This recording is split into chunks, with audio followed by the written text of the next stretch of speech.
मला एखादा मोठा पक्षच व्हायला पाहिजे राव. कदरलेले सगळे पक्ष देतील. हो ना, एक पक्षच काढायला पाहिजे एखाद्या पठ्ठीने आणि सगळ्यांनी त्या पक्षात जायला पाहिजे. टोटल यांच्या धुळ्यात उलार केला पाहिजे. यांच्याकडे रोल बी आपल्याला काही नाही ना, आणि त्या नवीन पक्षात गेल्याने काही होणार नाही. पण यांची तरी जिरण अपमान तर केला ना तुमचा सगळ्या कार्यकर्त्याच्या यांनी. तुमच्या मागे मोठी जनता, तुम्हीच काढून घ्या ना पक्ष. आणि तुम्हालाही मदत होईल. आणि तेवढं नेतृत्व गुण पण आहे. ते लय किचकट आहे ते. काय राहतं लय किचकट राहत. लय जेवून खाऊन नळ्यान खाऊ घालायला लागतात आणि कोणाला काही पैसे आणि पाणी लय कुठे नसते. रातभर गाड्या लावा आणि त्यांना इकडे हिंडा आणि तिकडे हिंडा. ते आपल्याला नाही जुळायचं. पण एखाद्याने खरं ते डोकं लावलं पाहिजे. प्रामाणिक सांगतो मी, विनोदाचा भाग नाही.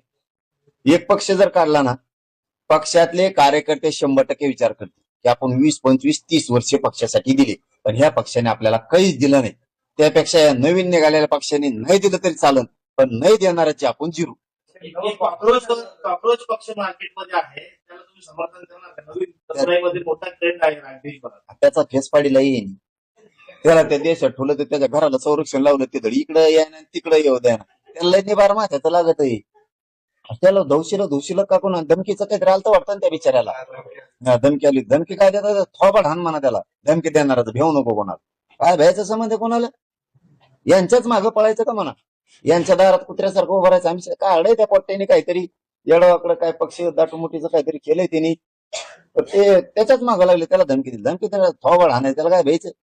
पण एक दमदार माणसाने एक खरंच पक्ष काढला ना, लय लोक आहेत त्यांच्याच, लय लोक आहेत.